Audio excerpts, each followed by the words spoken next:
Earn it, spend it, save it. In this economy, apakah masih bisa spend it and save it? Mendingan gue ambil 6 juta setiap tahun atau 1 juta langsung gue buang. Kita sudah bahas banyak tentang menabung, investasi. Tapi kalau duitnya nggak ada, apa yang mau ditabung? Saya akan berbohong kalau saya bilang waktu saya umur 20-an, saya nggak hustling. Sayangnya, ya mungkin orang akhirnya menyebut berupaya lebih itu sebenarnya hustle culture.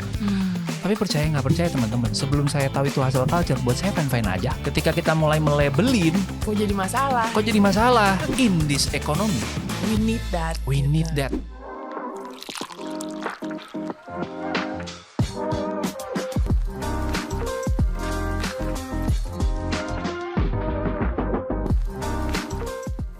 Halo teman Chips dimanapun kamu berada, ketemu lagi di Ngopi, Ngobrol Pintar bareng Chips. Topik kali ini masih sekitar literasi keuangan. Cuman yang gak kalah penting, kali ini kita akan membahas lebih jauh tentang hustle culture. Tapi sebelum itu kita lihat dulu teman digital kamu yang bisa nemenin belajar literasi keuangan. Yuk, download dan main Monetory, biar lebih bijak mengatur keuangan sehari-hari.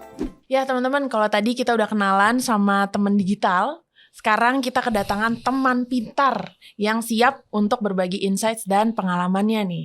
Nah kalau dari list pekerjaannya teman-teman terlihat kayaknya beliau ini adalah seorang hustler. Karena apa? Karena yang dikerjain banyak banget. Mulai dari entrepreneur, fotografer, penulis buku, dan podcaster. Juga banyak lagi yang mungkin kita juga belum tahu nih. Nanti kita bisa gali lebih jauh ya. So, thank you for coming buat ngopi bareng Chips hari ini, Kak Felixandro Ruby. Tepuk tangan dong. Yeay. Terima kasih, thank you sudah diajak seru-seruan. Halo Tia ya. Ya, Tia. Apa kabarnya nih Kak? Sejauh ini. Masih.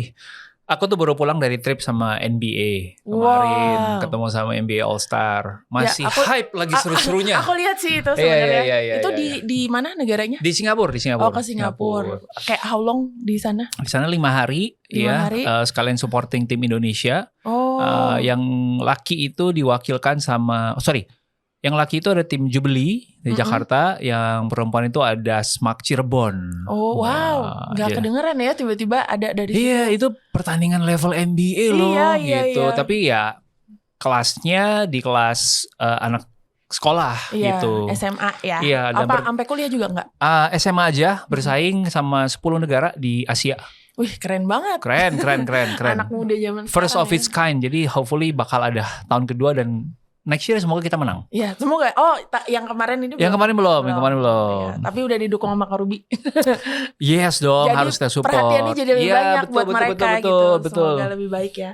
Nah, kalau Kak Ruby sendiri ngelihat ini kan kita udah selesai nih Juni. Ya. Setengah tahun 2025 udah lewat gitu.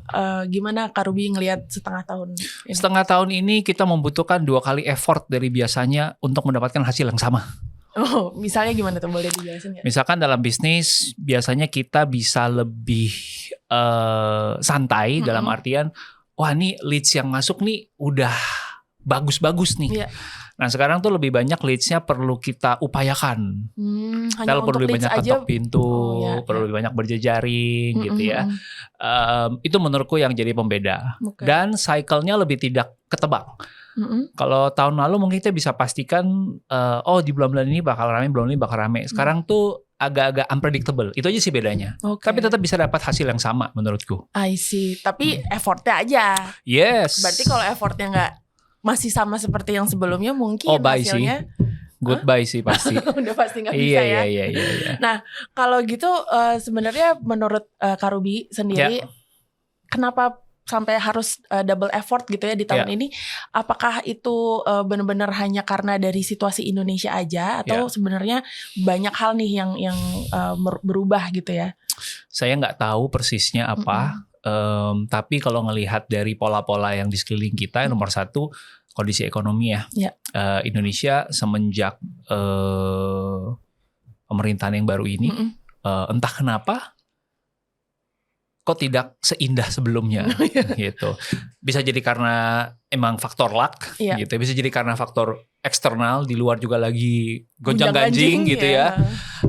Bisa juga emang ya kita kita lagi di zaman yang sangat unpredictable sekali gitu. dengan segala perubahan entah teknologi kah, ada job shifting dan yang lainnya gitu ya. Nah, topik yang hari ini akan kita bahas nih Kak sebenarnya juga sangat relate gitu ya tentang perubahan-perubahan ini, dan menurut aku sendiri sih sangat krusial gitu ya, khususnya untuk teman-teman muda. Karena di usia muda bukan hanya situasi luar yang mempengaruhi, tetapi sebenarnya di dalam dirinya juga masih banyak kan. Definitely. Iya, kayak apa yang mau aku kerjakan, sebenarnya target hidup tuh apa sih gitu. Terus atau kalaupun targetnya udah ada, kapan ya gue bisa capai itu target kalau dengan situasi seperti ini gitu. Jadi hari ini kita akan bahas lebih banyak tentang hustle culture, bahas juga tentang gimana sih cara teman-teman muda gitu ya untuk bisa survive di situasi yang seperti sekarang ini gitu. Ini nyebutnya teman-teman muda ya? Teman-teman chips sih sebenarnya. Oh, teman-teman chips. Kirain chipsnya dipanjangin apa gitu. Oh, enggak ada. Chipset gitu, chips. Teman-teman chips Ahoy. Chips Ahoy ya, manis dan enak. Udah enggak ada tapi di Udah sini. enggak ada ya? Aduh, too bad. Itu enak tapi di luar. Nah, kita lihat nih di LinkedIn-nya Kak Ruby kan ada nulis career is an extension of who I am gitu. Itu muncul banyak banget sih pertanyaan dari satu kalimat itu Kak. Kayak yang pertama misalnya career di sini tuh sebenarnya apa sih? Apakah profesi, apakah jabatan kita, atau anything yang kita lakukan itu adalah part of career gitu ya. Sama kalau misalnya itu si career ini sendiri adalah extension of who I am, berarti kita kerja itu untuk hidup atau kita hidup untuk bekerja gitu. Itu mungkin ada beberapa yang ini. Buat Kak Ruby sendiri gimana? Ini mungkin setiap orang akan beda-beda dan sangat masuk akal sekali. Silakan teman-teman memaknai dengan cara masing-masing karir itu gimana. Ini versinya aku. Saya ngelihat kerja itu kan mengambil sepertiga hidup kita. Minimal loh. Ya kalau kita ngambil 8 jam aja. Gitu. Sehari udah habis sepertiga gitu. Belum lagi kalau kita pengusaha, 8 jam itu sepertinya kurang ya selalu ya. 7 hari aja kurang gitu. Nah, jadi aku mengambil pemikiran bahwa kalau itu mengambil sepertiga hidup saya, kenapa enggak saya mengerjakan sesuatu yang sekalian saya enjoy, sekalian yang memang menjadi extension dari siapa diri saya. Sehingga saya bisa lebih menikmatinya, sehingga saya semakin menjadi orang yang saya pengen tuju, justru bukan makin menjauh. Gitu, kira-kira gitu. Dan saya jadi bisa kerja berdasarkan apa yang kekuatan saya, kelebihan saya, dan personal values-nya saya gitu. Nah, tapi untuk menemukan sampai titik itu tuh Kak, kayak saya adalah siapa gitu ya. Itu prosesnya juga kan not easy. Terus kadang-kadang biasanya kita diciptakan tuh di mana kita dididik lah misalnya gitu. Kayak misalnya dulu aku sekolah psikologi gitu ya. Keluarga mikirnya ya kan lu udah sekolah psikologi harusnya lu jadi psikolog. Harusnya lu jadi psikolog gitu. Tapi sebenarnya mungkin panggilannya ya bukan ke sana misalnya gitu. Nah, tapi maksudnya dunia ini kan selalu mengkotak-kotakan seperti itu ya gitu. Dan kalau seperti itu kayak mindset seperti apa sih yang harus kita miliki untuk melihat at least kita starting dari memilih apa yang harus kita lakukan gitu. Oke, saya tanya balik ke Tia. Setelah belajar psikologi sekian lama, terus sekarang mengerjakan yang kamu kerjakan di Chips, ngerasa kepake nggak psikologinya? Kepake. Ya sudah itu aja. Oh, oke. Right? Kenapa kita harus sibuk dengan labelnya? Yang penting kan ilmunya kepake, ya kan? Itulah yang saya sebut dengan transferable skills. Itu cara saya untuk memaknai karir tadi. Saya bisa pindah-pindah. Kelihatannya ini kayak Ruby nggak jelas banget ya. Awalnya sebagai sales di alat berat, lalu pindah jadi food photographer, sambil food photographer sebentar bikin digital agency, gitu. Abis itu akhirnya bikin beberapa bisnis lain di bidang edukasi. Terus masih content creation dan nulis buku. Tapi coba kita bedah dari skill setnya. Transferable nggak? Banyak banget yang transferable ya. Nomor 1 ketika saya jadi sales, saya harus bisa apa? Jualan. Of course. Yang saya lakukan sekarang apa? Sebagai pengusaha. Minimal bisa jualan toh. Kalau nggak bisnisnya bangkrut lah. Iya, nggak jalan. Right? Jadi skill jualan kepake kan? Iya. Mau sebagai fotografer harus saya jual diri nggak? Iya. Bisa. Kalau nggak jasa saya nggak ada yang pakai. Jadi kunciannya adalah skill yang bisa ditransfer itu dulu. Lanjut lagi misalnya waktu saya jadi sales, saya harus belajar gimana memanage klien yang berbeda-beda. Klien tipe A, sukanya diginiin. Klien tipe B sukanya diginiin. Ketika saya masuk ke fotografi, tipe klien saya beda-beda juga nggak? Pasti. Saya jadi belajar cara memanage mereka. Begitu juga ketika saya masuk ke bisnis, klien saya pasti beda-beda nggak? Pasti beda-beda juga. Nah disitulah transferable skill saya kepake. Jadi pengalaman itu sendiri sebenarnya nggak akan pernah sia-sia gitu ya? Menurutku iya. Jadi teman-teman gak usah pusing sama labelnya, fokuslah ke skill yang transferable, lintas industri bahkan lintas profesi. Oke. Dengan kacamata yang barusan gitu ya, bahwa apapun yang udah pernah dilakukan, pernah dipelajari itu semua pasti akan bisa berguna. Berarti kalau misalnya bicara dikaitkan dengan si hustle culture ya, yang mungkin sebentar nih kita harus ngebahas dulu apakah pemahaman hustle culture-nya sesama gitu ya, satu sama lain. Harusnya itu bisa mendukung kebiasaan atau budaya hustling yang sekarang lebih banyak terjadi. Kemarin kita sempat juga sih nyari berbagai sumber sama nanya-nanya ke teman-teman Chips gitu. Apa sih yang dipahami sebagai hustle culture? Itu adalah standar masyarakat yang melihat bahwa untuk mencapai sukses harus benar-benar mendedikasikan dirinya atau hidupnya untuk pekerjaan dan bekerja sekeras-kerasnya hingga menempatkan pekerjaan di atas segalanya. Itu pemahaman yang ada saat ini gitu. Padahal kalau kita ngelihat kayaknya apakah itu akan selalu positif karena mungkin ada banyak hal-hal negatif lainnya yang bisa muncul gitu. Nah, menurut Kak Ruby sendiri tadi dengan mencoba banyak sekali ya gitu, apakah itu part of hustle gitu karena mungkin ya gue masih mencari yang gue pengen jadi ahli gitu, atau emang gue sukanya banyak, gue mau kerjain banyak gitu, atau satu lagi ya gimana dong hidup memang mendorong saya harus begini gitu. Saya suka sekali pertanyaannya karena pertanyaan itu berarti mengajak kita untuk berpikir secara kontekstual. Hustle culture dalam konteks apa gitu. Dan yang kedua, hustle culture itu mungkin juga setiap orang akan beda spektrumnya. Buat orang Cina, kerja 996, kerja dari jam 9 pagi sampai jam 9 malam, 6 hari seminggu, normal. Iya. Protes gak orang Cina? Enggak, karena itu normalnya mereka. Exactly. Iya. Mereka sibuk gak dengan bilang, lu hustle culture, terkena mental? Enggak. Kenapa? Bentar, sebelum abis ini gue dihujat ya. Konteksnya adalah ada 1 miliar penduduk yang harus diangkat taraf kehidupannya. Berapa persen yang waktu ketika China memulai itu di level miskin. Untuk bisa keluar dari kemiskinan gimana? Tidak ada cara lain selain menaikkan produktivitas pada saat itu. Bahkan risetnya kalau teman-teman cari ada tuh, saya lupa namanya siapa, tapi tahun 2007 dia mau menjelaskan bahwa salah satu faktor yang berpengaruh kepada social mobility, gimana mereka bisa keluar dari kemiskinan adalah mereka memang punya jiwa kerja keras yang luar biasa banget. Sehingga 996 menjadi culture yang mereka adopsi. Setelah itu berapa banyak yang akhirnya naik jadi kelas menengah yang kuat. Sekarang kita ngeliat cerita-cerita ya pas zaman COVID. Banyak banget kelas menengah China yang akhirnya mereka pindah ke negara lain, beli aset di negara lain. Singapura ikut akhirnya rentnya naik. Gara-gara apa? Ya gitu, 1 miliar penduduk itu yang akhirnya naik taraf hidupnya dan bisa punya kehidupan yang lebih baik. Apakah ada efek samping? Ya pasti ada. Tapi pertanyaannya, mau keluar dari kemiskinan dulu atau mau sibuk sama mental health dulu? Nah tapi, lanjut dulu. Kan itu konteksnya kan? Iya. Ya, kalau dihadapkan situasi kayak gitu, ya keluar kemiskinan dulu lah.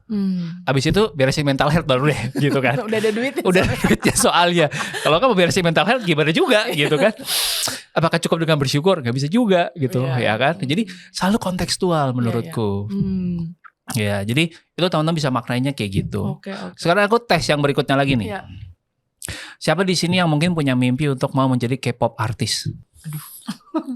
Ada loh generasi ini, generasi saya ya, millennials yang ujung-ujung ini. Kita masih mereferensinya negara yang kita mau, negara yang menjadi mimpinya kita itu adalah Amerika. Wah, kalau jalan-jalan pengen ke New York, SF, LA. Tontonannya tuh film-film dan series-series Amerika, Friends gitu. Tapi sekarang yang menjadi mercusuar mereka adalah Korea. Korea Selatan lebih spesifik biar gak salah paham. Mana tahu kan? Iya, bisa. Korea Selatan. Dan mereka sangat look up to K-pop stars ini, gitu. Nah, kalau ada teman-teman yang nonton, saya tanya, pernah ngelihat schedule-nya para trainee K-pop star ini nggak? Itu parah sih. Udah kayak orang ngantor dari umur 11 loh. Betul. Belajar dance, belajar bahasa, belajar nyanyi dan vokal, belajar fitness, nge-gym, jaga makan supaya postur dan tampilannya bagus, belajar make up, belajar media training, gimana caranya ngomong sama media, public speaking, right? Itu kerja, men. Iya. Hustle culture nggak? Ya hustle juga sih. Kalau hasilnya jadi Blackpink, mau nggak? Iya. Harusnya mau karena dia sukses. Exactly. Tapi emang berdarah-darah. Ya begitu. Jadi kalau dikontekskan, menurut saya memang ada harga yang harus dibayar untuk menjadi luar biasa. Greatness needs sacrifice, menurutku. Tapi kalau di sini tidak merasa butuh menjadi seperti Blackpink, ya nggak apa-apa. Jadi Brekele aja gitu. It's okay juga kalau pilihannya itu gitu. Gue nggak ngejudge gitu. Tapi ya ketahuilah bahwa ya memang standar dunianya kalau mau di level itu ya begitu. Gitu. Oke. Kalau ya itu kan dalam konteks mau jadi star gitu ya. Atau mau keluar dari kemiskinan kayak cara tadi. Gitu. Gitu. Kalau di sekitar Karubi sendiri gitu ya, melihat hustle culture itu sesuatu yang mau nggak mau harus dilakukan, atau itu sebenarnya di kondisi sekarang itu bisa jadi pilihan mau lakukan atau enggak? Iya, menurutku kembali ke pribadi masing-masing harusnya bisa jadi pilihan. Ya makanya sekarang kan yang trending adalah kalau lu bisa ya lu aja, gua nggak harus ikutan. Iya. Padahal kan tahun-tahun sebelumnya kayaknya tuh generasi kita kalau gue bisa lu harus bisa gitu. Beda banget. Beda banget gitu. Jadi menurutku sekarang sudah mulai ada opsi untuk ke sana. Jadi aku clarify dulu. Aku juga ngerti soal hustle culture kalau kita sampai mencap orang yang istirahat itu sama dengan pemalas gitu ya. Atau orang yang sibuk itu sama dengan kunci produktif gitu. Sampai kita ngerasa kalau kerja itu menjadi satu-satunya identitas kita. Seolah-olah kayak gak ada dunia lain di luar kerja. Nah itu menurut saya memang sudah borderline bahaya. Oke. Tapi sekali lagi kontekstual. Mungkin bahayanya kalau jangka panjang. Jangka pendek kayak sekarang. In this economy.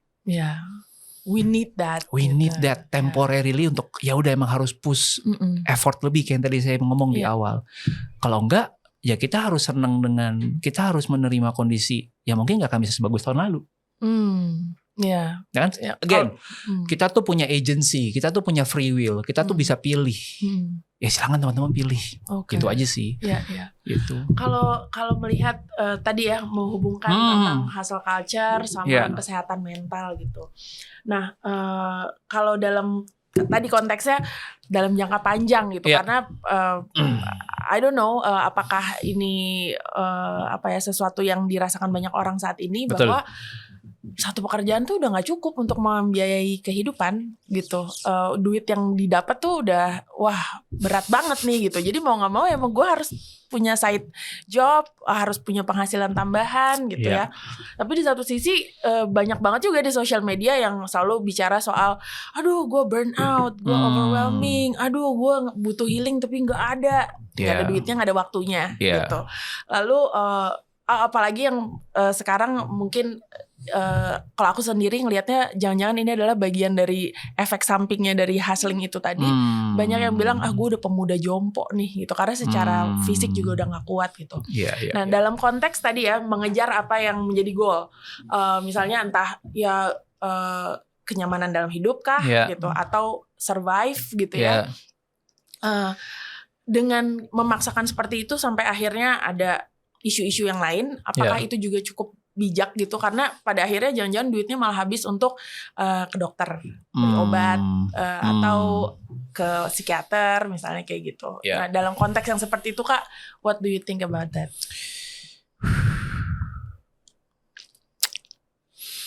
Gimana cara menjawabnya ya? Soalnya gini teman-teman, saya saya coba realistis. Realistisnya adalah satu, saya akan berbohong kalau saya bilang waktu saya umur 20-an saya nggak hustling. Definitely umur 20-an saya hustling. Karena saya sadar banget saya datang dari keluarga yang saya bisa bilang middle low. Konteksnya saya adalah generasi pertama di keluarga saya yang bisa kuliah. Papa mama lulusan SMP. Right? Konteks kedua, kita merantau dari Sumatera ke Jakarta. Right? Sehingga ya kita nggak punya banyak network, nggak punya banyak kenalan, ya harus berupaya lebih. Sayangnya, ya mungkin orang akhirnya menyebut berupaya lebih itu sebenarnya hustle culture. Tapi percaya nggak percaya teman-teman, sebelum saya tahu itu hustle culture, buat saya fine-fine aja. Ketika kita mulai melabelin, kok jadi masalah gitu. Padahal kan konteksnya tadi ya, mirip, kondisi saya itu mirip kayak China mau keluar dari kemiskinan. Betul. Apakah ada pilihan lain waktu itu? Tidak ada sosial media yang menyamaratakan persaingan. Saya mau cari kerja masih harus apply pakai amplop, right? Kesempatan gak segitu banyak kebuka kayak sekarang, right? Jadi ya pada saat itu pilihan tersedia adalah itu. Nah, menurut saya sekarang hustle culture lebih kontekstual karena opsinya jauh lebih banyak buat teman-teman sekarang, gitu. Sehingga ya tadi, kalau saya jawab jujur, saya melalui fase hustle culture itu, ya. Beruntungnya, mungkin tiap orang punya tiap orang punya batas atas yang beda-beda. Dia mentoknya di mana, dia burnoutnya di mana. Kebetulan saya benar-benar jauh, agak tinggi gitu, sehingga mungkin nggak sampai burnoutnya sampai burnout banget. Efek ke mental mungkin nggak sampai parah. Nah itu makanya kembali ke self awareness teman-teman masing-masing. Kalau misalkan kalian tahu, oh kalian batasnya di sini gitu ya. Oh ya sudah, ketika udah mepet ke sana, dan ambillah upaya-upaya untuk recharge dulu, istirahat dulu, gitu.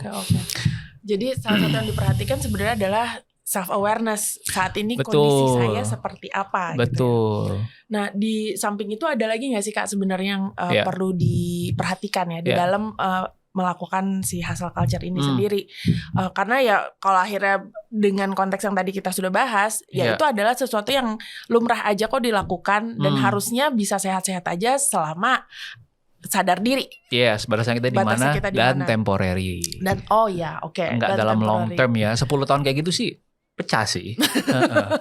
Nggak kuat juga ya. Kelar tuh kayaknya. Tinggal nama mungkin gitu. Muncul di koran nanti ada seorang anak gitu, titik gitu kan, lompat dari. Aduh, amit. Nggak, lompat dari kasur ke bawah. Dia happy banget. Semangat. Dia akhirnya berhasil mencapai mimpinya dia. Nah, kalau misalnya gitu ya, tadi kita udah hustling kan, goalnya tadi misalnya mungkin survive, keluar dari kemiskinan, we can name it lah. Nah, ada nggak sih sebenarnya salah satu yang perlu dipikirkan juga dalam konteks mengelola apa yang sudah kita hasilkan, gitu. Jadi maksudnya kan kadang-kadang ya gue udah kerja keras, kayak work hard play hard gitu, sampai akhirnya abis itu udah nggak ada lagi nih gitu, akhirnya work hard lagi gitu. Nah kira-kira apa sih Kak yang perlu dijadikan pegangan gitu loh dalam melakukan ini? Wah, ini cerdas sekali Tia melakukan research-nya ya, karena sepertinya saya punya orang suka nabung ya. Mungkin dari buku ya Kak, buku yang ditulis sama benar. Tapi ya betul, melek soal keuangan itu sangat ngebantu saya sekali, gitu. Karena kita udah hustling nih, ya kan, kerja keras, bahkan sampai 50-60 jam per minggu misalnya. Dulu saya waktu masih jomblo, setiap Sabtu saya bisa pakai buat kerjaan tambahan, gitu. Instead of jalan-jalan atau pacaran gitu. Karena waktu itu saya butuh uangnya. Ya udah, saya jadi WO wedding. Tahu kan kalau jadi WO wedding bangun jam berapa? Jam 3, jam 4 udah nyampe tuh di tempatnya pengantin perempuan gitu ya. Pulangnya jam 10 malam. Tapi lumayan, satu kali kerja dapat 500.000. Seharian. Wah, capek ya. Not bad. Karena saya belum punya tampang SPG. Kalau SPG kan 2 jam udah 500.000 ya. Kalau berhasil juga. Ya jadi tergantung. Kayak self awareness aja mas, masing-masing. Saya nggak punya packagingnya waktu itu kan. Jadi itu yang pertama. Yang kedua, saya juga sampingan sebagai ngajar workshop fotografi. Waktu itu apa skill saya bisa ajarin. Oke. Nah, kembali ke pertanyaannya tadi. Apa tadi? Pertanyaannya adalah dengan udah lakukan semua hasil itu gitu, ada nggak sih yang perlu dijadikan pegangan untuk supaya hasil dari hasilnya itu nggak sia-sia? Betul. Gitu. Dari kerja sampingan tadi saya jadi punya duit lebih, saya punya tabungan lebih, saya punya bumper lebih, sehingga saya jadi punya banyak pilihan yang tiba-tiba ke unlock. Oke, boleh lebih clear contoh? Contoh nih, awalnya kerja karena uang saja. Kasarnya saya menukar waktu saya dengan uang. Setelah saya punya bumper, dana darurat, tabungan, investasi yang lumayan, saya bisa mulai mengerjakan pekerjaan yang bukan cuma karena uang saja. Tapi saya juga enjoy, saya juga happy, bisa ada balance tadi, ya, yang kerjanya mungkin lebih sedikit, tapi hasilnya sama banyaknya, sehingga bisa mulai mikirin sisi lain kehidupan, ya soal pasangan mungkin, kayak orang tua mungkin, pertemanan mungkin, kesehatan mental masing-masing mungkin. Jadi punya waktu-waktu buat yang lain. Nah itu bisa terjadi, bisa di-unlock ketika punya bumper finansial itu. Kalau enggak, kita kan setiap saat pasti hidup paycheck to paycheck. Gue pengen ngambil opsi yang lebih baik menurut gue, tapi gue gak berani ambil. Karena nggak ada yang... Karena gue butuh duitnya dulu sekarang, gitu. Iya. Sementara untuk sampai ke opsi yang lebih baik, mungkin butuh transisi, gitu. Di case saya, untuk transisi ke pekerjaan yang saya rasa lebih enjoy dan menghasilkan yang sama banyaknya dengan waktu yang lebih dikit, saya butuh waktu 2 tahun transisi. Gitu, belajar dulu fotografi setelah pulang kantor, Sabtu Minggu terima kerjaan fotografi gratis. Bantu-bantu teman lah untuk kumpulin portfolio gitu. Baru akhirnya bisa out dari kerjaan pertama jadi freelance fotografi. Project pertama saya yang lumayan besar waktu nilainya 60 juta 2 hari foto. Pertama kali tuh? Pertama kali, nilai yang besar. Iya. Gitu. Tapi setelah ya ada waktu tadi, yang ada sacrifice di awal tadi, hustle sebentar, temporary, kumpulin bumpernya secara finansial sehingga bisa nge-unlock pilihan-pilihan yang lebih baik buat kita. Jadi planningnya tuh bukan cuma dari masalah keuangannya aja ya, tapi langkah-langkah kehidupannya juga dipikir. Kenapa saya ngambil ini dan ngambil yang lain. Nah di teman-teman muda juga kan sebenarnya banyak ya dilema pilihan mengambil pilihan yang tepat dalam hidup itu kan nggak ada sekolahnya, tapi semua lewat pengalaman gitu. Nah bicara soal itu, kami juga kemarin coba ngobrol-ngobrol apa aja sih kira-kira dilema yang mungkin dihadapin sama generasi muda di Indonesia dan hubungannya juga dengan pilihan-pilihan hidup terkait karir, keuangan dan yang lainnya. Nah, cuman biar seru sedikit ngobrolnya nih, kita mau main game. Nanti ada muncul kata di sini ada 2 pilihan, Kak. Nah, cuman ini aja sih, kalau melihat kira-kira ini adalah dilema anak muda. Nah, Kak Ruby pilih yang mana? Kalau itu dilema yang dihadapin sama Kak Ruby. Jadi saya harus menjadi anak umur 20 lagi kah? Oh ya masih untuk kan? Main ini? Sekarang 20 kali 2 soalnya. Good number. It's only number. Kita mulai. Yang pertama. Yes. Morning person atau night owl? Saya morning person sekali. Jadi lebih prefer semua dilakukan di jam 3 kelar udah selesai kerjaan, tinggal pulang ke rumah happy-happy, olahraga dan nonton Netflix. Wow, jam 3? Iya, kalau bisa. Pengen gak? Iya, abis podcast ini saya selesai kerjaan. Wow. Kita juga ya. Oke, next. Kerja full time atau hustling? Hustling ini dalam konteks ini kali ya, maksudnya freelance. Saya kayaknya susah untuk full time ya. Boleh share full time gak? Dalam artian kerja kantoran sebagai karyawan. Ada pandangan tertentu gak, Kak? Lebih ke saya sadar diri aja sih. Kalau saya kerja di kantoran kayak saya berantem mulu sama bos saya, sama rekan kerja saya ya. Cocoknya jadi bos. Mantap. Akhirnya sekarang jadi bos untuk diri sendiri. Untuk diri sendiri gitu. Jadi sadar diri, daripada bikin rusuh, mendingan saya kerja sendiri. Nah, tapi penting gak sih, Kak? Maksudnya untuk sekarang kan tadi ya pilihan pekerjaan tuh banyak banget gitu. Buat teman-teman muda yang baru masuk ke ranah kerja, penting gak sih untuk mereka ngalamin dulu nih kerja sama orang, atau better udah langsung aja lu lakukan yang mau? Menurut saya perlu. Karena gini, beda antara kita ngebaca tentang sesuatu, mendengar cerita dari seseorang, sama mengalami sendiri. Gitu. Itu aja sih menurutku. Ketika mengalami itu kita wisdomnya, insight-nya akan lebih lengkap. Gak perlu lama-lama gitu, tapi at least punya experience aja. Betul, tentuin waktunya sendiri. Kalian mau eksperimen berapa lama di role itu. Nice. Berarti itu juga akan mempengaruhi pengambilan keputusan nantinya ya di masa yang akan datang. Betul. Gitu. Oke. Kejar passion atau yang penting cuan? Kalau bisa dua-duanya kenapa enggak? Iya. Gak bisa dipilih kalau ini ya. Iya, ini harus dua-duanya. Dua-duanya lah. Oke. Is it possible? Karena ini pertanyaan yang menjebak. Seolah-olah tuh kayak kita hanya cuma bisa milih salah satu dikotomi. Padahal sebenarnya bisa dua-duanya kok. Nggak usah diributin ini mah. Saya udah bikin video 8 menit ngejelasin ini di YouTube saya, jadi bisa ditonton ya. Membuktikan bahwa dua-duanya bisa. Nggak usah berantemin pilih salah satu. Oke. Gitu. Oh, it's nice. Nanti iya. Kita coba gali lagi. Next, emas atau saham? Saham. Nah, boleh di-share nggak Kak? Karena emas itu biasanya naiknya terjadi kalau kondisi dunia sedang tidak stabil. Berarti kalau Anda beli emas, Anda mendoakan. Konsepnya gitu. Mendoakan dunia tidak stabil. Tapi kalau saya beli saham kan saya mendoakan perusahaannya terus bertumbuh, Indonesianya berkembang sama perusahaannya, semua membaik, kira-kira begitu. Jadi sebenarnya itu lebih kepada bagaimana kita melihat konteksnya lebih jauh dari sekedar. Enggak, itu bercanda doang lagi. Biar gak serius-serius terus gitu loh. Tapi itu bener loh Kak. Ya mungkin ada benernya sekian persen lah ya gitu. Nah cuman kalau tadi saham kenapa? Ya aku senang saham karena menurutku itu satu instrumen yang saya paham. Jadi saran saya teman-teman investasilah di apapun yang kalian mengerti. Kebetulan saya nggak paham-paham banget soal emas. Gitu. Oke. Jadi kalaupun apapun pilihan investasi, ya pelajarin dulu gitu. Betul. Jangan karena temennya ikut, kita juga jadi ikut gitu ya. Betul. Catat guys. Betul. Next, KPR atau ngontrak? Beli cash dong. Anjir. Aduh, pengen banget bisa begitu. Gue juga pengen, tapi realitanya saya dulu KPR. Tapi ketika ada kesempatan untuk bisa pelunasan lebih awal, langsung lunasin. Karena sudah hitung berkali-kali, kalau pilihannya lanjutin KPR atau lunasin lebih awal, selalu lebih menguntungkan lunasin lebih awal. Walaupun bayar penalti sedikit. Iya, karena ininya bunganya. Bunganya dalam jangka panjang gitu. Tapi kalau ngontrak jadi pilihan nggak sekarang? Apalagi nih banyak yang mau nomaden nih kan sekarang. Dari mana-mana bisa kerja. Ya menurut saya untuk kita bisa bertahan, semua orang pada akhirnya kan butuh rumah. Minimal satu lah. Nggak perlu gede-gede, tapi cukup buat kalian untuk bisa punya. Yes. Abis itu kalian mau melanglang buana kemanapun silahkan. Gitu. Tapi nggak perlu juga beli sampai 2, 3, 4, 5, 6, 7 gitu. Atas nama investasi.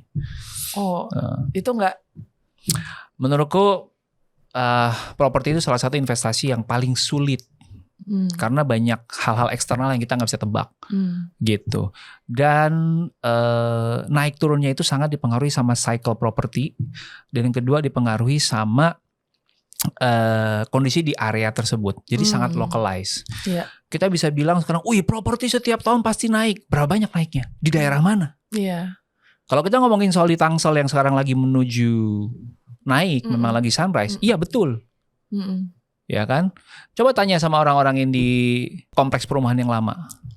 Masih naik gak? Enggak. Belum tentu, mungkin flat-flat aja gitu. Betul, jadi gak bisa kita mengambil sebuah kutipan tanpa ngelihat datanya. Jadi saran saya ngelihat datanya. Gitu. Begitu juga dengan kontrak dengan KPR. Kalau misalnya teman-teman ngelihat datanya hitung-hitungan ternyata lebih masuk ke akal ngontrak, silahkan. Gitu.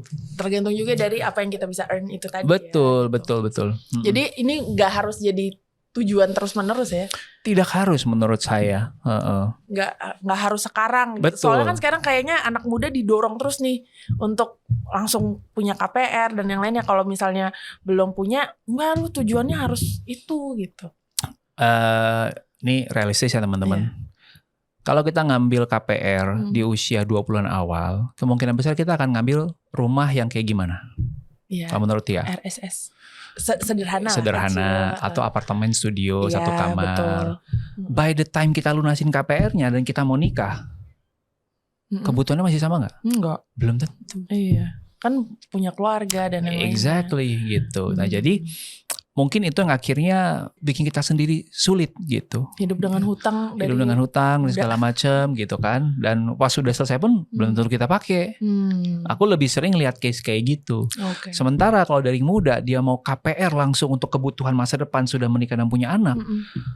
mungkin belum nyampe income-nya untuk Betul. bisa KPR segitu. Jadi teman-teman kalau mau cari solusi yang menarik, tonton podcast saya sama Mbak Elisa. Mantap. Itu luar biasa banget. Dia membuat sebuah solusi rumah flat yang dibangun di atas sebuah lahan di Menteng, jalan kaki ke MRT Duku Atas. Wah. Deket. Harga di bawah 1 M, luasan 90 meter persegi. Nice. Rumah subsidi aja 1 M lebih, di ujung Berung lagi. Nah, itu menurut saya solusi yang bagus banget. Tapi nggak muat kalau dibahas di sini. Teman-teman cek aja nanti. Oke, sip. Thank you. Next. Ya. Oh, udah habis. Woi. Oke. Itu game tadi itu ada di aplikasi Monitor juga. Enggak sih. Cuman itu adalah salah satu bentuk Gamenya. Jadi game monitor ini gampang banget mainnya kayak tadi tuh Kak. Ada pilihan-pilihan dalam hidup. Abis itu kita pilih yang mana. Oke. Gitu. Dan itu akan melatih kita juga gimana caranya mengambil keputusan di kehidupan sehari-hari. Ini si karakter ini namanya siapa nih? Ada namanya nggak? Karakter ini namanya enggak. Kita biasanya nyebutnya Tuyul. Tuyul lah. Aduh. Karena nggak tahu siapa namanya. Cipsi ya. Cipsi ya, oke, Cipsi. Si Cipsi gitu. Kalau yang kumisan nggak tahu sih gitu. Kayak logo Pringles. Iya, mirip ya. Oke. Nah, lanjut nih Kak. Jadi kita udah selesai mainnya. Lanjut kita diskusi lebih lanjut tentang dunia yang bener-bener tadi kan di awal banget ya Kak Ruby udah bilang wah ini sekarang tuh bener-bener unpredictable nih situasi gitu. Nah kayak misalnya perekonomian global yang banyak selalu berubah gitu ya. Terus ada kemarin sempat perang dagang lah, perang yang beneran perang lah gitu ya, di mana-mana tempat dan somehow itu juga akan berpengaruh ke kita. Nah isu yang paling hangat di Indonesia kayaknya beberapa minggu terakhir tuh bicara soal soal pengangguran. Data BPS di Februari 2025 nih yang kita dapat ya Kak, kira-kira ada 7,2 juta orang nganggur. Nah terus dibuatlah juga kan banyak ada beberapa job fair dan yang lainnya, tapi ending-endingnya juga ricuh gitu. Dan apakah dari berapa ribu orang itu juga dapat kerja, we don't know yet gitu kan sebenarnya. Nah melihat bahwa saat ini kita hidup di dunia yang seperti itu, khususnya buat teman-teman yang emang tadi ya 20s baru masuk di dalam pekerjaan kah dan yang lainnya, mindset kayak apa sih Kak yang perlu dimilikin sama mereka untuk menghadapi situasi kayak gini? Buat yang PHK ya. PHK sama ini juga sih pengangguran. Kan, iya, yang lulus kan juga sekarang susah banget tuh cari kerja. Iya. Udah jadi konten kreator aja. Itu cita-cita Gen Z semua kan rata-rata. Cita-cita Gen Z semua rata-rata ya. Oke. Terus nanti banyak, silakan beli ebook saya jadi konten kreator gitu. Jual ebook jadi jual ebook gitu ya. Mungkin saya meminjam kutipan dari Ko Edward Suhadi. Saya suka banget quotes ini. Kalahkan ketakutan dengan persiapan. Kita takut masa depan kayak gimana, kita takut kondisi ekonomi kita unpredictable, walaupun udah kerja pun belum tentu ada kepastian akan ada job security gitu ya. Begitu juga yang teman-teman terdampak PHK. Kalahkan ketakutan dengan persiapan. Nah, inilah pentingnya kita menyadari bahwa setiap rupiah yang kita hasilkan itu sebenarnya ada quote-unquote titipan buat diri kita di masa depan. Untuk situasi yang unpredictable, kondisi-kondisi yang di luar prediksi BMKG guys. Iya, gonjang-ganjing ini kita nggak tahu. Nah itu yang harus kita pikirkan. Kalau sekarang teman-teman punya penghasilan, mulailah sisihkan, gitu. Jangan berapapun, jangan sisakan. Karena kalau nunggu akhir bulan bersisa apa enggak, biasanya nggak bersisa. Jadi dari sejak terima tanggal 25, tanggal 26, 27 langsung sisihkan sebagian untuk tadi kalau di luar prediksi BMKG. Ya, itu yang pertama. Yang kedua, kalau teman-teman sekarang di sini punya pekerjaan, tetaplah punya mentalitas kayak no such thing as job security. Di zaman sekarang kayak gitu. Bahkan beberapa teman-teman yang bekerja di perusahaan yang kita anggap aman, kalau luar negeri kan sebutnya FANG ya. Facebook, Apple, Netflix, Google gitu. Dianggapnya kayak wah ini udah salah satu perusahaan yang valuasi paling tinggi gitu ya. Tetap bisa ada ratusan bahkan ribuan yang di PHK di saat bersamaan gitu. Nah kalau kayak gitu, yang bisa kita lakukan apa? Nomor 1, turunan dari mulai menyisihkan adalah mulai menabung yang namanya biaya hidup untuk 3-6 bulan. Ya kalau di luar sana orang menyebutnya dana darurat. Gitu. Supaya apa? Kita punya waktu untuk berpikir jernih kalau itu terjadi sama kita. Karena di situasi kayak gitu berpikir jernih itu mahal banget. Bayangin kayak gini ya. Itu satu. Yang kedua adalah punya asuransi atau minimal BPJS. Gitu. Bayangin gini teman-teman. Kena PHK, stres, sakit, nggak punya asuransi. Akhirnya keluar duit dari tabungan. Akhirnya duit minus. Terus habis itu pakai pay letter. Makin stres, makin sakit. Apa enggak? Dark banget gitu kan, kayak lingkaran yang sangat gelap sekali itu, dan kita nggak mau ada di titik itu. Makanya kalahkan ketakutan dengan persiapan. Siapin itu dulu semua, sehingga ketika di luar prediksi BMKG kalian bisa keluarin payungnya, ting, gue udah siap. Gitu. At least ada bempernya gitu tadi, ya, 6 bulan betul, 3-6 gitu. bulan kalian bisa berpikir jernih, berstrategi. Nah mungkin Tia akan bertanya strategi berikutnya apa? Nah inilah saatnya kita mengeluarkan peribahasa dari zaman dahulu kala yang sebenarnya intinya financial planning ini doang. Jangan sampai besar pasak daripada tiang. Selesai. Udah itu doang. Itu doang. Jadi gaya hidup juga harus diubah pada saat itu terjadi. Betul. Misalnya. Temporary saja. Iya, temporary sebentar saja nggak nyaman gitu ya. Cek pos-pos pengeluaran teman-teman semua. Mana yang paling nggak penting-penting banget. Good to have-nya tuh cabut semua. Kurangin dulu. Take out dulu. Saya pernah bikin hitungan simple. Kalau kita mengubah Netflix kita dari yang sendiri ke family. Spotify kita dari yang sendiri ke family. Terus ngopi di luar setiap hari. Jadi ngopi mungkin ya 2-3 kali seminggu di luar, sisanya bikin pakai sachet yang emang atau drip bag yang udah available gitu, yang tinggal masuk ke air panas. Itu setahun kita bisa hemat belasan juta. Wow. Kalau lagi kondisi kayak gitu, ini opsi yang sangat masuk akal. Gitu, jangan kalah sama gengsi. Kalau perlu teman-teman mungkin bisa menimbang untuk pulang dulu ke rumah orang tua. Karena kan banyak kita yang udah kerja, kita ngerasa kayak, wah akhirnya aku bebas. Gitu. Tapi saya juga ngerti, biaya ngekos di kota besar kayak Jakarta itu salah satu yang besar. Mungkin bisa 30% dari income kita, 20% income kita. Ya gak apa-apa, pulang dulu sejenak. Gitu. Sampai kita bisa recover lagi dan bisa, tadi yang penting kita bisa berpikir jernih. Gitu. Jadi hemat adalah jalan ninja kalau di saat-saat kayak gini. Bukan pangkal kaya ya. Bukan pangkal kaya. Jalan ninja untuk survive dulu aja gitu. Betul. Karena sebenarnya kan ada yang suka mikirnya juga gini Kak. Ya you only live once gitu-gitu kan, itu yang selalu jadi kayak pilihan-pilihan. Udahlah nanti juga ada jalan keluarnya gitu. Padahal itu kita sebenarnya lagi menjatuhkan diri ke jurang yang lebih dalam sebenarnya. Betul. Gitu. Risetnya kalau saya nggak salah ya. Kelompok usia yang paling banyak mengambil pay letter itu usia 20-30. Wow. Karena emang kurang atau itu jadi cara? Nggak tahu, ini orang-orang yang butuh tantangan dalam hidup aja kali ya. Kayak hidupnya kurang challenge gitu. Kayak aku tantangin pakai utang. Betul, ini adalah pecut aku supaya kerja lebih keras. Nggak tahu ya, saya nggak tahu kenapa. Itu nggak ada penjelasannya, saya juga baca belum ada. Tapi ya mungkin salah satu alasannya adalah lifestyle inflation tadi gitu ya. Salah satunya juga mungkin baseline penghasilan juga memang kurang gitu. Kita nggak tahu, pasti akan ada banyak faktor gitu.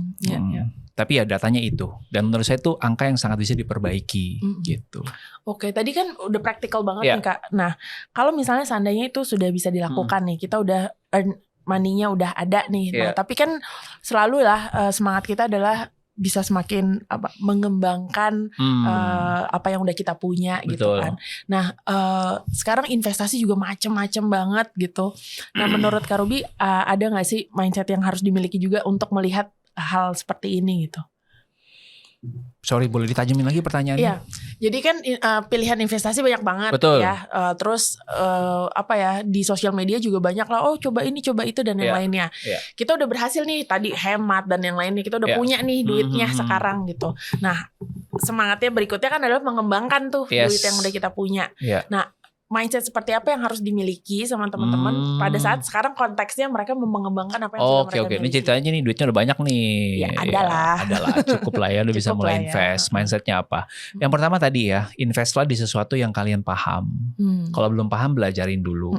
Mulailah dengan angka yang kecil-kecil dulu ya, sehingga kalaupun terjadi sesuatu nggak sesuai ekspektasi, dropnya nggak sampai bikin kalian nggak bisa bobo gitu ya, sampai stress, anxiety, terus lebih mahal ke psikolognya gitu. Untung sekarang bisa semi tanya ChatGPT sebagai psikolog ya. Nggak tahu jawabannya sih ya. Untung gitu. Tapi kalau nggak kan mahal tuh. Iya betul. Jadi mulai dengan angka yang kecil dulu, mulai dari apa yang kalian pahamin. Itu menurut saya baseline banget. Terus yang kedua adalah punya target yang kalian pengen capai di masa depan. Karena ketika kita punya target yang jelas, kita tuh jauh lebih semangat nanti nabungnya dan investasinya. Gitu. Makin dekat. Exactly. Karena manusia itu akan merasa fulfill ketika dia ngelihat progres. Nah, kita yang harus menciptakan sense of progress itu sendiri gitu. Kalau enggak, ya kita akan selalu kalah sama keinginan-keinginan kita yang tiba-tiba FOMO itu gitu. Betul. Saya juga yang ketiga, saya juga taruh mindset ini di kepala saya. Anggap dia sekarang punya 100 juta, punya lah pasti itu ya mah. Lebih. Nolak tambahin 1 apa 2 nih. Asik. Oke, anggaplah ya 100 juta biar lebih banyak yang bisa relate gitu ya. Kalau teman-teman punya 100 juta, minimal teman-teman investasikan ke instrumen yang aman. Menurut saya ini sangat aman karena dilindungi sama undang-undang, yaitu obligasi negara. Right? Ya paling kalian bisa dapat lah 6% itu setelah potong pajak. Nah, cara memakainya gini. Dia punya 100 juta. Pilihannya mau dipakai langsung buat apapun yang menjadi keinginan kalian, atau kalian bisa investasikan 100 juta ini ke obligasi, ambil buahnya saja 6% atau 6 juta setiap tahun sampai kalian say goodbye. Say goodbye itu maksudnya? Sampai dead. Iya, sampai dead gitu ya. Sampai tinggal nama. Ya enakan ambil buah lah. Nah, jadi konsep itu yang kita perlu taruh di mindset kita. Saya mau ambil pohonnya langsung saya tebang, atau saya rawat pohonnya supaya saya bisa ngambil buahnya saja seumur hidup saya. Gitu. 6% itu taruh di kepala. Gitu. Nggak mesti semuanya langsung kita pakai buat itu, tapi dengan pemikiran kayak gitu sebelum kita beli sesuatu, kita jadi bisa bertanya, ini 100 juta nih, mendingan gue ambil 6 juta setiap tahun atau 100 juta langsung gue buang, gitu. Oke. Nah ini menarik banget sih, soalnya kan akhir-akhir ini yang aku dengar ya, di sosial media sama di berita juga ada muncul terkait investasi itu banyak yang kena love scam. Oh iya, iya kan, itu kayak sedih banget bisa sampai begitu. Terus ada lagi yang nih lo kasih data lo yang ini aja deh, nanti gampang lo bisa dapat tambahan, nanti lo bisa puterin di sini, janji-janji yang seperti itulah gitu kan. Betul. Nah menurut Kak Ruby sendiri apa sih sebenarnya yang harus kita lakukan untuk mengantisipasi kita masuk ke dalam jerat-jerat seperti itu? Iya, nomor 1 biar terhindar dari love scam, ya punya pacar dulu. Ya kan? Itu upayanya tadi. Iya, kalau udah punya pacar kan nggak sibuk nyari yang lain. Jadi kalau ada yang nawar-nawarin perhatian nggak perlu juga kita bisa nolak. Bye, aku sudah punya pacar, dah gitu. Aku sudah tunangan, dah. Aku punya istri, bye. Ya. Selesaikan masalah gitu. Yang kedua juga karena menurut saya salah satu investasi terbaik adalah punya pasangan yang mensupport kita. Tapi itu jadi belok ya. Nomor 1 financial literacy. Ya. If something is too good to be true, definitely it's scam. Too good to be true, it's scam gitu. Itu sih yang saya biasanya catat. Yang kedua, ya masa sih teman-teman yang bisa nonton podcast ini nggak lebih pintar daripada scammer itu? Soalnya kemarin jadi Chips ini kan baru bikin acara tahunan di Jiwik gitu ya. Terus kita juga ngebahas tentang scam and fraud di digital finance. Karena memang banyak banget isu itu. Nah salah satu pembicaranya juga dari kementerian nih kalau nggak salah waktu itu, datanya bahkan sampai yang kena love scam itu ada yang profesor juga. Wow. Gitu yang kena. Itu itu maksudnya beliau sampaikan itu gitu, bahwa yang kena tuh bukan cuman orang-orang yang maksudnya dari menengah ke bawah kah yang emang benar-benar nggak tahu, tapi sampai yang level itu juga kena gitu. Ganjen kali itu profesornya kali. Digoda-godain dikit langsung. Mungkin ya. Ya. Sama kemarin juga ada isu anak usia mungkin first jobber, kerjanya di bank tapi kena love scam. Yang kena tuh misalnya beragam banget gitu. Berarti sebenarnya financial literacy itu sesuatu yang kayaknya memang masih harus ditingkatkan di semua lini masyarakat sepertinya. Iya. Gitu. Jadi gini, sorry saya maafkan ya teman-teman kalau bercanda-bercanda tadi ya, buat kelakar aja biar nggak bosan denger podcast ini. Tapi gini, masuk ke mode serius sekarang. Oke. Nomor 1, financial literacy. Betul, kita mesti tahu, ngerti caranya kita mengelola keuangan gitu ya. Tapi nomor 2 yang gak kalah penting adalah memahami psikologinya. Nah kan lulusan psikologi kan. Ini yang saya pelajari ya. Saya ngomongin soal keuangan udah 5 tahun.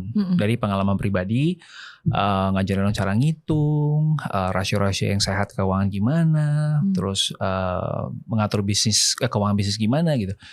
Tapi betul, saya juga di lapangan ketemu orang-orang yang pintar, S2, kerja di company yang mentereng, tapi tetap bisa kena investasi bodong. Salah satunya ya robot trading itu, right? Itu bukan lagi masalah financial literacy, itu udah masalah psikologi. I see. Kenapa dia bisa kena si robot trading itu? Kenapa dia bisa kena robot trading itu? Karena greed. Kau pengen lebih, nggak pernah puas. Exactly. Dan scammer ini memang pintar memanfaatkan psikologinya orang. Cara mereka adalah si robot trading gitu ya. Waktu itu dia akan bilang, bisa ini kita nggak usah cari untung gede-gede, cukup 1% satu hari. Bisa itu dicari, diusahain. Bro, 1% satu hari setahun tuh udah berapa ratus persen bro. Iya. Kalau lu compounding gitu, right? 300 sekian. Exactly. Nah jadi itulah yang akhirnya mereka pakai bahasa-bahasa yang bermain dengan psikologi orang. Nah yang kedua, yang juga kena ke psikologinya orang adalah si ini aja udah masuk segini. Gitu. Jadi pakai social pressure. Gitu. Nah, kita mesti lebih banyak mengundang narasumber, bukan saya kebetulan, yang bisa ngebahas dari sisi psikologinya menurut saya. Karena literasi kita udah gencarkan kok, menurutku banyak orang yang udah ngerti, tapi psikologinya ini yang perlu diberesin menurutku. Alright, nah gitu sih. Sama ya, kalau saya mau pakai bahasa simple, kalau ada orang yang kita nggak kenal, kita belum pernah ketemu sama sekali, atau berperan seolah-olah jadi orang teman kita yang terus tiba-tiba mau minjem atau minta sesuatu, ambil waktu untuk nggak langsung iyain, itu dulu, ambil jeda. Siapapun yang nonton ini, kalau ada kejadian kayak gitu, stop dulu, jeda dulu, napas dulu, pikir dulu, biar bisa mikir ya. Betul.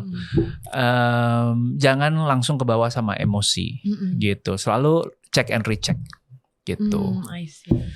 Nah ini sebenarnya juga nyambung ya, apalagi maksudnya dalam konteks yang tadi sudah tahu literasi keuangannya gitu ya, tapi kena di psikologinya dia, psikisnya dia, apalagi kalau misalnya di masyarakat yang menengah ke bawah, yang mungkin secara literasinya juga rendah, tapi ditawarkan uang cepet gitu ya. Itu beda lagi tuh. Kalau yang kayak saya udah nggak mungkin kena tuh. Iya, kayak itu kan udah pasti. Oh iya pastilah, gitu iya ya. gitu. Tapi saking sulitnya ekonomi saat ini, bahkan hal-hal kayak kemarin jual retina. Oh iya, terus data ya. Voice untuk dimasukin di platform AI gitu. Nah buat Kak Ruby sendiri, kita seberapa penting sih untuk juga paham tentang perlindungan data pribadi kita? Kalau kita bicara soal perlindungan data, emang data kita aman nih? Bukannya data kita udah bocor kemana-mana anyway gitu kan? Justru. Contoh nih ya, saya mau mengkritisi gitu ya. Bukan karena saya benci, tapi saya rasa memang harus sedikit ditertibkan. Karena kalau nggak makin bahaya. Misal, saya belanja di supermarket. Sampai sekarang, itu masih masukin nomor kartu kredit saya tuh ke dalam mesinnya gitu kan. Padahal sudah diaturnya tidak boleh gitu. Itu satu. Yang kedua, kita mau ngelakuin apapun, kirim KTP via WhatsApp. Terus udah nggak tahu tuh kemana gitu kan. Jadi Itu perlu diterapkan juga menurut saya. Nah sekarang kembali ke yang tadi, orang menjual datanya untuk kebutuhan survival, untuk uang. Menurut saya nomor satu, mereka juga nggak tahu itu retina mau buat apa. Iya. Sehingga mereka nggak ngerti. Gitu, nggak ngerti bahwa oh ini saya menjual sesuatu yang sebenarnya harganya mahal dalam jangka panjang gitu ya. Jadi pengertian itu yang harus kita kasih. Makanya sebenarnya langkah pertama dari pemerintah untuk ngeblokir dan memberikan penjelasan lebih lanjut itu menurut saya udah bagus, first stepnya gitu. Yang kedua, kitanya juga harus ramein yang kayak gini di sosmed gitu, supaya mereka juga terpapar gitu. Konsekuensinya apa? Kalau lu menjual retina lu dalam jangka panjang, kalau menjual data lu dalam jangka panjang, konsekuensinya apa? Kan saya juga sebenarnya kalau ditanya emang retina buat apa sih? Saya juga belum kepikiran. Gitu. Kecuali orang-orang yang mungkin di dunia cyber security akan bisa paham. Nah jadi nextnya selain undang psikolog, mungkin undanglah cyber security expert. Catat gitu. Teman-teman kalau misalnya memang ada kebutuhan untuk dana tambahan, opsi di luar sana tuh cukup banyak selain menjual data. Itu mungkin opsi terakhir ya. Kayak misalnya tadi saya cerita pekerjaan-pekerjaan freelance atau nge-gig itu masih banyak. Fotografer, betul nggak kalian masih butuh orang pegangin lampu, pegangin segala macam. Itu ada loh. Reflektor. Iya gitu, ada. Jadi wedding organizer. Dulu waktu jadi wedding organizer kerjaan saya adalah mastiin lampu mati di saat yang tepat dan nyala di saat yang tepat. Sekaligus megangin ini tau gak sih? Apa? Oh ini konfeti. Ciuman gitu kan. Right. Lumayan gitu. Ada kerjaan-kerjaan yang menurut saya lebih pasti dan bahkan bisa berulang, bukan cuma sekali doang gitu. Kalau kayak itu kan jual sekali hilang gitu. Ini kita bisa dapetin income yang lebih. Bahkan saya berkali-kali bilang di sosial media saya, ada postingan tentang macam-macam side hustle. Saya bahkan nawarin, siapa yang mau ngerjain subtitle buat YouTube saya? Silakan DM saya. Saya butuh tuh orang yang ngerjain subtitle. Banyak gitu. guys pilihannya ya kan? nih Kak Ruby. Gitu. Itu satu subtitle satu episode mungkin 250.000 sampai 300.000. Ya udah kalian kerjain 1-2 jam beres Gak gitu harus kan. ketemu, gak harus iya pergi, gitu. bisa dari mana aja ya. Betul. Cobalah kontak 100 kreator yang kira-kira butuh itu. Pasti ada beberapa yang akan kena gitu. Atau kalian bisa cari kerjaan-kerjaan freelance kayak di Seribulancer atau di apa namanya ya kalau website luar negeri ya. Kalian bisa carilah, tinggal cari freelance gig gitu. Pasti ada gitu. Kira-kira gitu sih teman-teman. Jadi tetap harus mikirnya tuh nggak cuma buat saat itu aja, tapi juga ke masa yang akan datang ya. Betul. Dan data pribadi itu sesuatu yang sangat important buat masing-masing kita teman-teman. Jadi betul. Konsepnya sama. Kalau kalian menjual data kalian tuh kalian udah langsung pohonnya ditebang. Tapi kalau kalian mencari pekerjaan baru yang bisa berulang itu kayak kalian merawat pohonnya untuk punya buah yang berkali-kali kalian panen gitu. Semua hal yang disampaikan sama Kak Ruby itu penting dicatat. Jadi teman-teman kalau nonton podcast ini sekalian bawa buku catatan ya gitu supaya teman-teman ingat. Dan ini benar-benar ngobrol pintar karena kita juga dapat perspektif baru yang bisa langsung dipraktekkan. Secara khusus hari ini saya mungkin mau highlight gitu ya beberapa hal yang penting yang tadi dibahas, yaitu bahwa hustle culture itu sesuatu yang bisa dilakukan dan nggak selalu menjadi negatif, tergantung kitanya juga perlu tahu ya batasannya kita di mana. Literasi keuangan dan bagaimana memanage keuangan juga penting pada saat kita melakukan hustle culture itu, sehingga kerja keras kita, capeknya kita, keringatnya kita nggak jadi sia-sia, tapi justru membuat kita semakin dekat dengan goal yang mau kita capai. Nah menjelang akhir ini nih Kak, ada beberapa pertanyaan dari teman-teman Chips yang kita share. Mari. Ada 3 sih sebenarnya. Yang pertama dari Ravindra, dia bilang gini, Kak, aku capek banget nih commute di kantor sekarang. Udah tipes sampai 3 kali pengen resign. Kira-kira di masa sekarang resign aman gak ya? Kalau misalnya konteksnya udah kayak gitu. Kamu 3 kali tipes dalam berapa tahun? Kalau 10 tahun gak apa-apa. Oke. Kalau dalam waktu dekat? Kalau dalam setahun 3 kali tipes, ya mungkin perlu dipertimbangkan gitu ya. Tapi ya di luar joke itu, sekali lagi saya nggak tahu kondisi teman-teman masing-masing kan beda-beda, fisik orang beda-beda, mental orang beda-beda. Kalau kamu ngerasa sudah waktunya dan itu membebani kamu banget, silahkan ambil pilihan untuk resign, tapi lakukan dengan bertanggung jawab.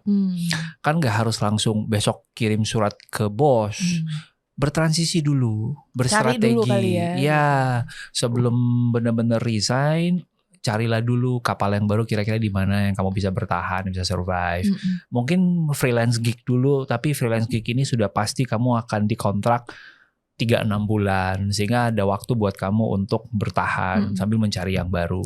Karena gini, kamu kerja tipes, tiba-tiba resign, gak punya duit juga ntar tipes. Tapi gak ada duit beli obat. Sakit kepala juga kan, gimana caranya udah berusaha untuk cari kerjaan baru itu yang bikin tipes lagi. Gitu. Oke. Right. Sip. Ravindra, semoga itu menjawab. Lalu berikutnya dari Monique Dominica nih. Work-life balance in this economy, real atau myth? Gimana? Work-life balance in this economy, real or myth? Real. Buat orang kaya. Right. Ini ekonomi it's real. Kamu kaya nggak ya kira-kira nih? Jadi gini, memaknai kaya itu kan bisa macam-macam. Definitely, of course, kalau orang yang udah kaya secara keuangan ya pasti. Tapi menurutku work-life balance juga bicara soal orang-orang yang punya berkat-berkat yang lain dalam hidup gitu. Misalnya punya bos seperti saya. Gitu. Ini bukan sombong. Soalnya jam 3 udah selesai. Gitu, bukannya sombong. Tapi saya udah menerapkan satu, tim saya bisa kerja dari manapun. Bahkan ada yang kerja dari rumahnya di Surabaya. Gitu kan, remote work gitu ya. 2, saya gak pernah gangguin mereka di atas jam kerja. Kecuali memang kondisi tertentu banget yang memang once in a long while. Ternyata kita salah upload video YouTube, perlu perbaiki, uploadnya jam 6.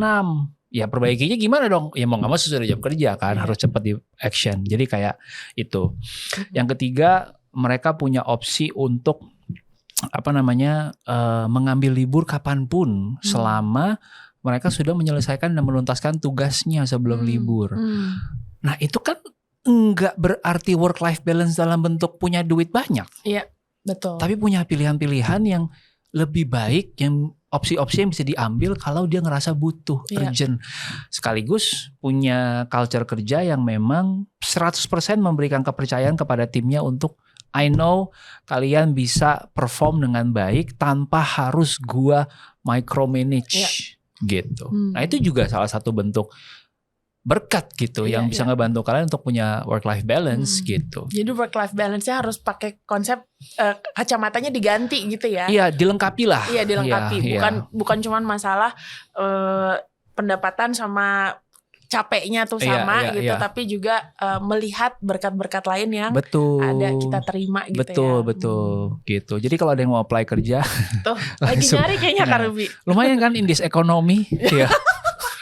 Bukan mitos lagi jadinya. Bukan mitos lagi jadi. Ayo mari bergabunglah bersama tim Ruby. Iya sih.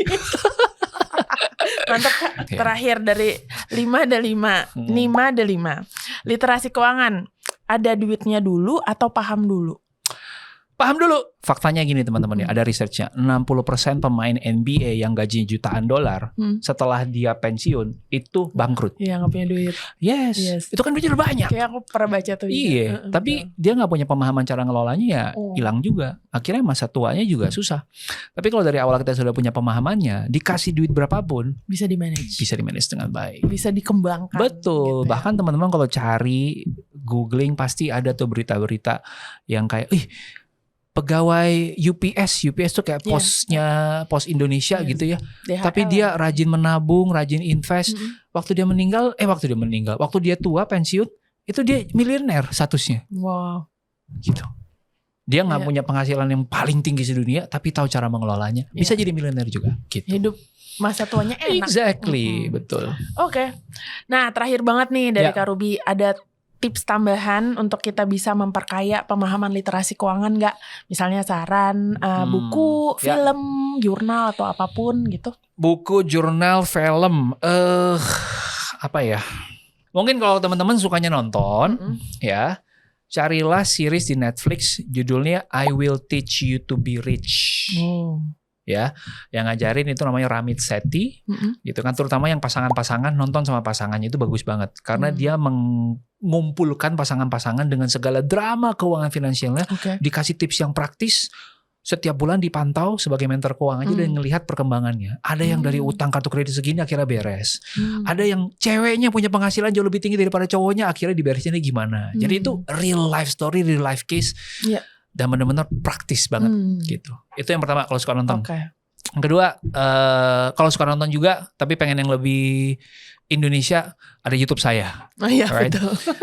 Sekali lagi bukan lagi promosi, karena ya memang itu saya bikin dengan niat untuk mengedukasi. Udah dibikin sesederhana mungkin, sepraktis mungkin, dan data yang selengkap mungkin. Silakan teman-teman nikmatin.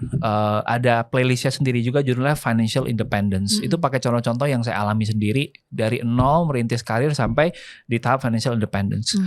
Kemudian yang ketiga, kalau suka buku, saya selalu menyarankan buku ini walaupun sudah tidak cetak lagi, ya. Bukunya Mbak Ligwina Hananto, Untuk Indonesia yang Kuat. Judul kecilnya adalah 100 Langkah untuk Tidak Miskin. Wah, bagus banget judulnya. Jadi Mbak Wina kalau mau diterbitkan lagi silahkan. Saya udah mengulang ini selama 5 tahun terakhir. Masih ditunggu ya. Teman-teman bisa cari atau kontak aja Mbak Ligwina Hananto di Instagram. Hananto masih punya simpenan di gudang ya. Iya. Bisa dikeluarin. Itu menurut saya bagus banget karena praktis banget. Langsung 100 langkah itu tinggal teman-teman checklist aja. Gue udah langkah yang mana ya? Gitu. Kalau nggak ketemu bukunya, setahu saya ada satu institusi keuangan inisialnya OCBC.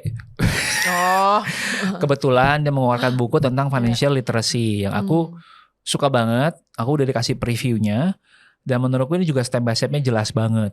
Gitu. Teman-teman bisa cari buku itu. Saya nggak tahu kapan rilisnya, entah udah rilis atau belum. Harusnya sih udah. Jadi 2 itu yang saya sangat sarankan. Gitu. Oke. Jangan lupa mungkin bisa di rewind sedikit teman-teman, catat, nah habis itu cari tahu dan dipelajarin, jangan cuma dicari doang gitu. Betul. Kalau udah baca nanti udah nonton tag saya ya. Iya. Jangan lupa follow YouTube-nya Kak Ruby juga. Boleh di follow, boleh enggak. Yang penting ditonton setiap hari. Nah itu lumayan AdSense ya bro. Itu another ya. Iya. Betul. Oke. Kalau gitu kita sudah sampai di akhir dari ngobrol-ngobrol ini. Thank you banyak Kak Ruby untuk waktunya, untuk insight-nya, dan juga banyak perspektif barunya. Bukan cuma buat aku berartinya, tapi pasti juga buat semua teman-teman Chips dimanapun mereka berada. Syukurlah, terima kasih. Mohon maaf teman-teman kalau ada kurang-kurangnya. Untuk bercandanya, ambillah sebagai bercanda, jangan diseriusin. Ya, untuk yang seriusnya simpen, catat supaya teman-teman bisa praktekin. Nah, jadi teman-teman jangan lupa ya, rewind, pause, sama catat tips-tips yang udah dikasih sama Kak Ruby. Selain tips yang barusan sudah dikasih sama Kak Ruby, teman-teman juga bisa belajar bagaimana mengelola keuangan kalian lewat Gains Monitory. Gampang, tinggal download di link yang ada di video ini, mainkan, dan teman-teman praktekkan ke kehidupan kalian sehari-hari. Baiklah, kita sudah sampai di ujung podcast hari ini. Terima kasih untuk semua teman-teman. Terima kasih untuk Kak Ruby. Thank you.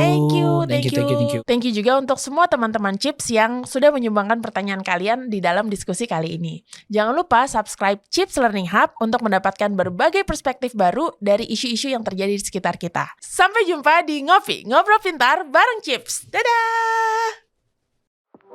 Kamu baru saja mendengarkan Ngopi, Ngobrol Pintar bareng Chips. Jangan lupa untuk follow akun media sosial kami agar tidak ketinggalan episode selanjutnya. Untuk mengetahui lebih lanjut mengenai kegiatan serta publikasi kebijakan kami, kamu juga dapat mengunjungi website kami di www.chips-indonesia.org. Terima kasih dan sampai jumpa di episode Ngopi bareng Chips selanjutnya.